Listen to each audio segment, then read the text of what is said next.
So, a few weeks ago, I came across the term backseating a streamer. And backseating a streamer is basically you watch somebody playing a game for the first time, and they're learning how to play the game, so the entire game is like a new experience. So they don't know the ropes, they don't know like how the game operates and functions and the subtle nuances. And backseating the streamer means that you have played the game before, you know how the game works. You've played through the levels. So you just kind of sit there and lecture the streamer on how to play. You just tell them all the little ins and outs of the game. And you tell them what to do, what they're supposed to be doing throughout the entire stream. And that's called backseating. I guess it's kind of like telling somebody how to drive when you're sitting in the backseat of a car, for example. So, yeah, I saw some streamers really complaining about that, like they telling people not to backseat stream and, tell them how to play the game. A little while ago, I was watching somebody stream a game that I used to play a long time ago, and they were playing it for the very first time. And I noticed I even chimed in and gave them tips on how to play. And then I realized, like, oh my god, I am backseating the streamer. And other people were doing the same thing every now and then. And I thought it was kind of sad because, for one, that game, nobody plays it anymore except a handful of nostalgic people. Two, I was kind of thinking about, like, maybe I should have grown up playing single-player games. Play through the missions, play through the levels, and then maybe play a little bit of multiplayer, and then move on. Like, I've always, like, when I look back, like, I realize I've played games for way too long. And I really like the idea of getting new experiences. At least, every few months do something completely new. Rather than just like dwell and wallow in the same experiences to the point that it just becomes a blur, like you can't really remember, anything. Like, it's like playing Call of Duty like 1,000 times, multiplayer. You can probably remember like 1 or 2 matches of those 1,000 matches. The rest of it is just like a redundancy, just a blur. But when you do things that are new and different, you remember it better. It's not just all the same thing.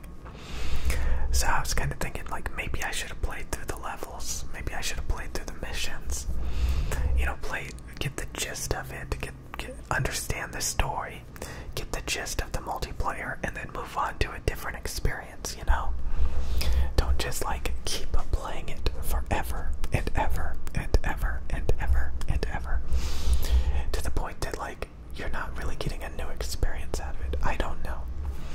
But it's always fun for a nostalgic person who knows the ins and outs of a game to see somebody who has never played it before play it for the first time, and see their perspective on how they're playing it and everything. And yeah, it's kind of like revitalizing, like maybe brings back memories of the first time you played it, and just seeing it all like for the first time and being like overwhelmed and wowed by every little thing. Seeing it for the first time, and after you play a lot of games over and over and over again, you know where the enemies spawn, you know the level layout, you know everything about the game. It's no longer, it turns into just like a program, a very predictable program. And at that point, why would you want to play through it again? So I was kind of thinking, like, I wanted to play through some of my favorite games on this YouTube channel. But why would I do that? I've seen the level designs, the levels. I've seen everything 1,000 times in those games. The last thing I need to do is play through those games again. I remember watching a review for a game that came out like in the early 2000s, and then they came out with like a expansion for it, and the GameSpot reviewer said that if you played the original, you don't really need to play this expansion because it's just more of the same. And that kind of stuck with me. I was like, yeah, it is more of the same. They added a couple of levels, they added 1 or 2 new characters, they, you know, added some more equipment, but it was the same exact game, you know? It was just slightly enhanced and added new stuff to it, but it was the same experience. So that kind of stuck with me.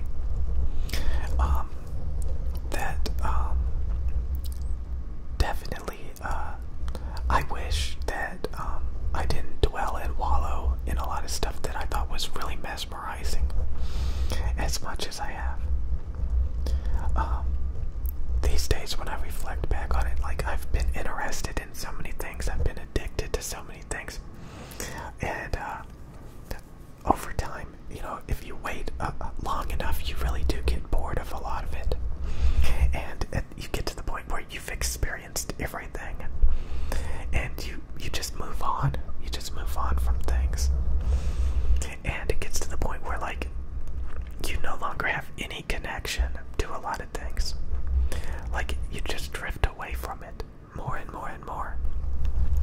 And there's always like these things that you drifted away from, but you still like have a tiny bit of attachment to it that you really shouldn't.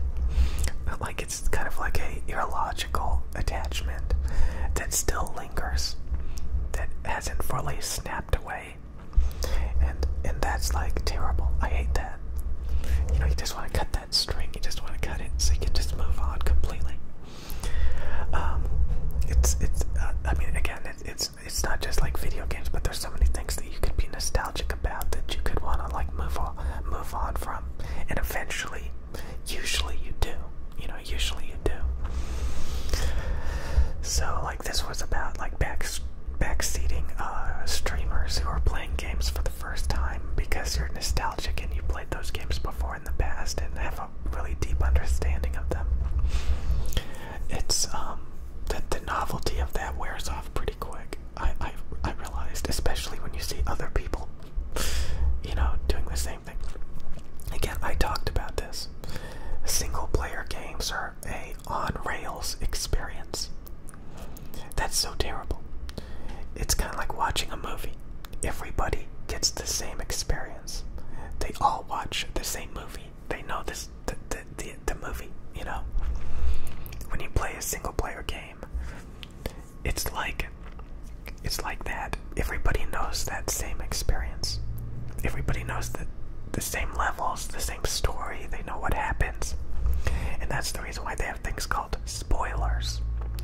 Because you don't want to ruin it for, you know, people experiencing it for the first time. You don't want to spoil the story and tell them what happens, you know? So I always hated that fake artificial story with, you know, it's not real. There's no substance to it. The only thing that you can really get from it is just like, you know, the character design. That, you know, it could be fun, it could be exciting, it could be interesting, you know. Some people get things from it. A lot of people watch movies. A lot of people play the single player games. So a lot of people get something from it. But it's so weird that, like, when you think about it, like, how a lot of these products were made. People just made it all up. People just threw it together.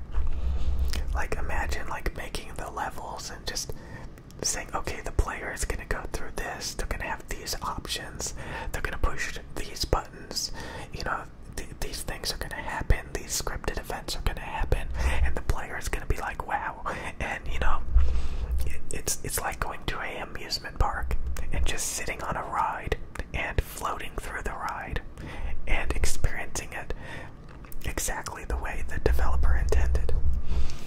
And you know, if you've ever made maps or levels or for a game, you know, or you kind of get that. Like, it's so mechanical. There's nothing really there, you know. Same with like this story. They're like, okay, we're just gonna pull it out, you know, we're just gonna do all this stuff, and it's so scripted, it's so artificial, it's so fake, it's just so convoluted and made up, and it's gibberish, you know. And then the multiplayer, like I said, it's heavily dependent on like it's luck, randomization.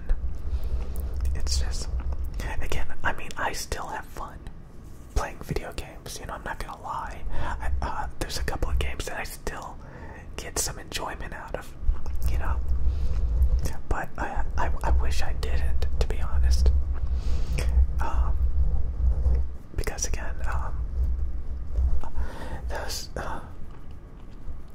it's just rough, you know, it's rough. There's so many things like, again, it's the stuff. How do I don't. Again, one thing like I wanted to talk about, like, again, passion projects. Again, like, if you're passionate about something, what happens if you're no longer passionate about anything, and you kind of start to think to yourself, like, I'm a one-trick pony. Like, I used to be good at things, I used to be passionate about things, but now, like, I'm dead inside. I saw somebody leaving some comments earlier talking about how they're not passionate about anything, like they're just boring, they don't do anything. Those people are typically gamers. You know, they need something to give them, you know, substance, to give them value. And I think that's the reason why a lot of people get into different things, that so that they can feel like they have something, you know, that they're not just like a completely blank, you know, nothingness. So they, like, you know, they try to be special, or they try to be different, or they try to but again, I saw something about, like, hardly in, like, 1% is actually creative. You know, people actually aren't creative. I saw something about that, like, so that's like, again, like, you see so many people copying each other. They like, again, you go on TikTok, and like, everybody's going to the gym and making gym jokes, and everybody like jumps on these different fads and copies each other. A lot of people are really good at emulating and copying each other. It's really interesting. So many times, like, I was like looking at stuff, and I was like, wow, they're so creative. And then I realized that on all of the related videos were different people doing the same exact thing that I thought was creative. They were all copying each other. They were all buying the same products. They were all doing the same things, getting pretty much the exact same results. You know? And I was like, oh my god. So again, I have a lot of flashbacks of, like, playing video games, especially like multiplayer games, and just like, you know, I remember having fun with a lot of it. A lot of it's dead and gone now. Like, it's gone. It's never coming back. So it's kind of weird that, like, sometimes you get to the point where you're no longer nostalgic. You're no longer passionate about anything. It's all kind of just dead and gone, you know? And you're kind of just left there trying to figure out how to care about something, how to be motivated, you know? And stuff like that. And a lot of it has, like, to do with, like, the unknown, not knowing what opportunities are out there or what you could do with things. And just imagine, like, if you got passionate about something and you became really, really, really good at it. And, yeah, that would be great. You know, a lot of times, like, you just come across something and you're like, oh, that looks like fun. I could do that. And you actually are passionate about it, and you actually put regular effort into it. You know, that's the hardest thing, is actually being motivated